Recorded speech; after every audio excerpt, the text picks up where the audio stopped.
ข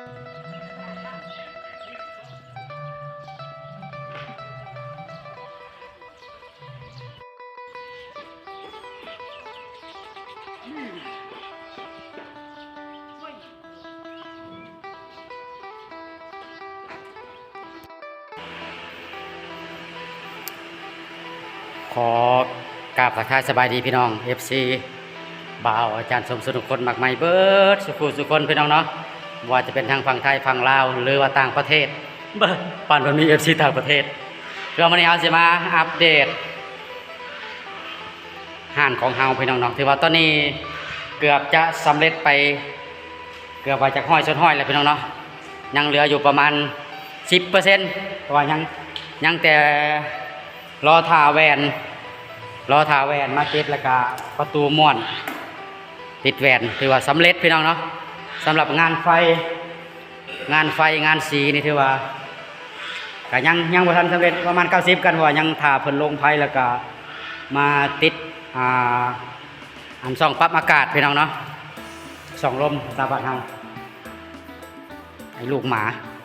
ว่ายังส่องลมเฮาก็สร้างมาเมื่อวานนี่พี่น้องเนาะ5 อัน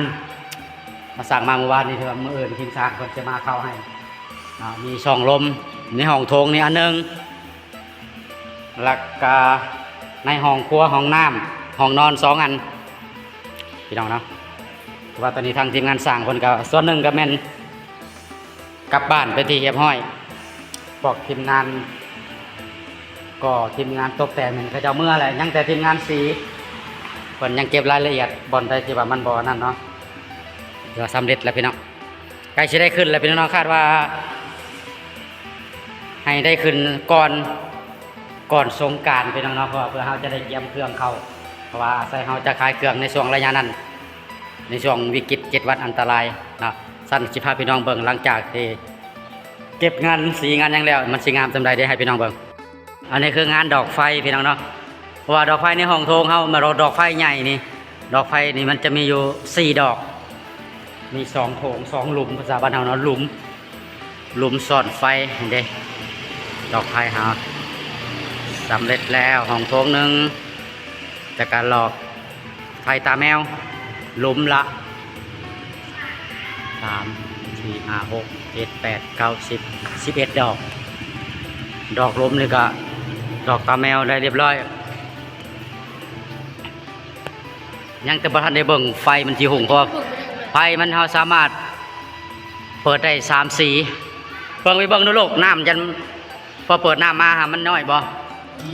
โอเคบ่น้อยแล้วโอเคเดี๋ยวได้เลย2 อันนี้คือกันพี่น้องเนาะแล้วก็ดอกนี้หลุมที่2ก็ติดสำเร็จแล้วดอกนี้แหวนมันจะมีอีกดอกหนึ่งมาเมื่อน่ะมันแตกพี่น้องเนาะเราสั่งมาพร้อมกัน4 5 6 ดอกแตกดอกหนึ่งเขาส่งกลับคืนบริษัทแล้วก็ยังทาดอกไฟ LED ซ่อนน้ำลุมมันได้พี่น้องเขาสั่งมาแต่เวียงพวกดอกไฟเนี่ยส่วนใหญ่จะสั่งมาแต่เวียงหมดพี่น้องคือดอกไฟ LED ใจน้ำลุมนี่เขาก็สั่งมาแล้วลุมละ33 เมตรเราทาเบิ่งบัดมือเขาไฟแล้วเขาสิเปิดโซให้ FC เบิ่งว่ามันสิงามสำใดพี่น้องเนาะแล้วอันนี้จะเป็นห้องนอนเนาะพี่น้องเนาะห้องนอน1จะสำเร็จแล้วดอกไฟมีทุกโหมดพี่น้อง แล้วก็ส่องลมมันอันนี้คือสายกล้องเขาติดกำลังนอกก็เลยจะออกมาทางนอกอันนี้คือจะเป็นจุดบอลเขาใส่สายแอร์ประตูโปร่งเยี่ยมของนอนนี่มี2ทั้งหน้าแล้วก็ทั้งข้างอันนี้บอลปิดเปิดดอกไฟแล้วก็ปิดเปิดปรับอากาศจะอยู่นี่อันนี้ปลั๊กเสียบนี่คือห้องนอน2กับคนละรุ่นพี่น้องดอกไฟแต่ละห้องย่อคือกันแต่ว่าสีมันสามารถปรับได้3 สีคือกันพี่น้องเนาะโอเคนี่ก็จะประตูโปร่งเยี่ยมงานแหวนพี่น้องเนาะเราถ่ายอีกมือนี่ก็คือสายไฟที่เราติดตั้งไว้ถ่ายติดแอร์ห้อง1ห้อง2บัดนี้เอามาเบิ่งห้องครัวพี่น้องจะเป็นห้องแถวซ้ำห้องแถวนี่พี่น้องอันนี้ห้องครัวนี่ก็จะยิบกลับมาปุ๊บเห็นบ่พี่น้องยิบห้องครัวนี่ก็จะเป็นตู้ซ้ บอนเห็ดอยู่เห็ดกินพี่น้องเนาะบอนเห็ดกินบอนวางเตาแก๊สพี่น้องเนาะเขามานี่เขาจะไม่ได้ใส่เตาดังไฟถ้าใส่เตาดังไฟโอ้ควันอูดนี่อันตรายขี้ลายเลยเราต้องได้เปลี่ยนจากเตาแก๊สถ้าอยากปิ้งอยากย่างไปปิ้งอยู่นอกก็เลยหรือเขาจะใส่หม้อรุ่นดาดเอาพี่น้องนี่คืออ่างล้างถ้วยล้างมือ2 อ่างยังบ่ทันแล้วพี่น้องนี่ว่าทีมงานสร้างเพิ่นลืมมันนี่มันบ้านนี่ก็เลยบ่สำเร็จแต่ติดน้ำลังจะเป็นห้องครัวหลังจากเสร็จจากห้องครัวแล้วของพี่น้องเดี๋ยวลืมให้พี่น้องเบิ่งห้องห้องดอกไฟโซ ดอกไฟโซเกินครัวพี่น้องเบิ่งดูไฟโซเกินครัวงามกว่าฮอตดอกในห้องอันตรายหวานเจี๊ยบเลยพี่น้องมาซื้อตัวนี้ในสิพาพี่น้องมาเบิ่งห้องน้ำปึ๊บ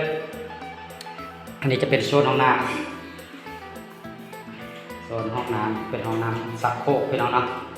จะเป็นในเครื่องบอลล้างมือคิ้วการเป็นคิ้วเดี๋ยวเปิดดีวะล้างมือ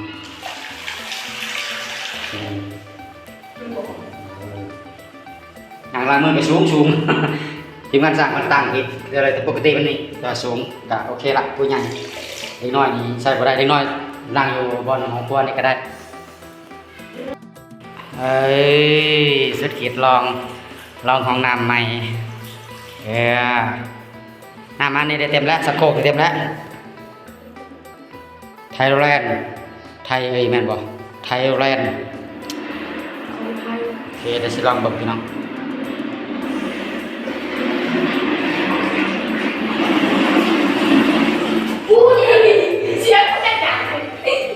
อันนี้มันยังนี่สีล่างขี่ ล่างก้นดาบเอาน้ำมาปัดก่อนลูกเอาพลอยมาก่อนเอาพลอยเข้ามาจะไหนสีแทนทีมงานเอาสีมาอนามัยเกี่ยมน้องไข่มุกคนหับไส้ประจำบ้านเอาพลอยมาปัดเอาก่อนลูกนี่พลอยมาปัดขีดเศษขีดยังไงมานี่เอาพลอยมาปัดพลอยการขีดเอาไว้ปัดออกมาแต่ละห้องนะปัดขีดเนื้อออกเลยจังทู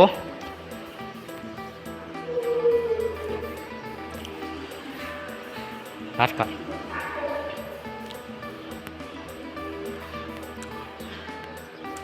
หอยปลาเร็วๆนี่จะเป็นตู้โหลดพี่น้องเนาะตู้โหลดไม่ก็ว่าบอลคุมภัยทั้งหมดอยู่ในเฮือนนี่แหละพี่น้องจะเป็นลักษณะนี้ใส่รุ่นใหม่มากพี่น้องภาษาคนเอาตู้โหลดบอลเก็บควบคุมบรรดาภัยต่างๆอยู่ในห้องแต่ละห้องจะอยู่บอนนี้มัดพี่น้องใช่บอนเขาใส่บอนปรับอากาศเด้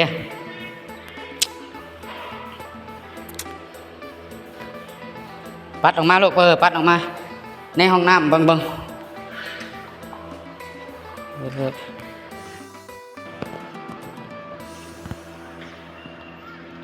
ถูอันเดียวใครกลัวเด้นี่เอาเริ่มมันเกี่ยงแล้วเด้นี่ถูไปเรื่อยๆถูรอแจ๊วันนี้กิ้วเขาหนาๆลูกมันจังบ่อนั่นโอเคถูยากพี่น้องเพราะมันเป็นกะโหลขาวมันหมอกนั่นหนึ่งบ่ได้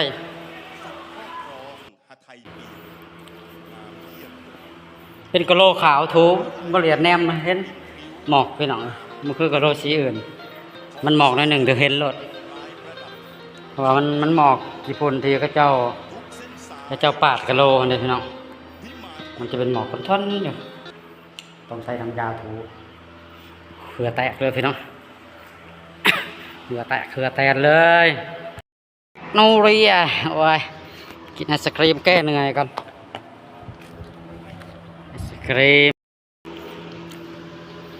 ยังจะจุดนี้เห็นป่ะมันยังลายอยู่เบื้องนี้เริ่มเหลื่อมเลยถูอีกมาแรงเหลื่อมเลยไอศครีมแมคโดนัลด์ห้อนขนาดพี่น้อง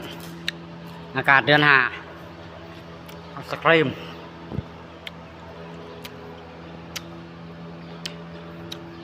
มาใส่แอร์จะที่อยู่บ่ได้จังเนาะ ขึ้นมาอยู่ในเฮือแตนใส่มาใส่แอร์พุทธิตาย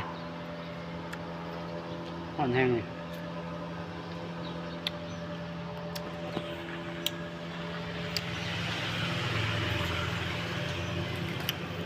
เพื่อที่แล้วบ่ง่ายพี่น้องเอ้ยโอเคทุกคนเรือซ้ำนี้ก่อนเดี๋ยวอัปเดตให้พี่น้องเฮาเบิ่งซ้ำนี้ก่อนเอาไว้บัตรเฮาสำเร็จ 100% แล้วเฮาจังสิอัปเดตให้ FC เฮาได้รับชมนำกันพี่น้องเนาะก่อนอื่นก็ขอขอบคุณขอบใจสำหรับผู้ที่ให้การติดตามรับชมด้วยดีตลอดมาตั้งแต่ต้นจนจบพี่น้องเนาะสำหรับคลิปนี้บ่เป็นอย่างไรก็ขอจบขอขอบใจเอาไว้เจอกันคลิปหน้าสำหรับคลิปนี้บ๊ายบาย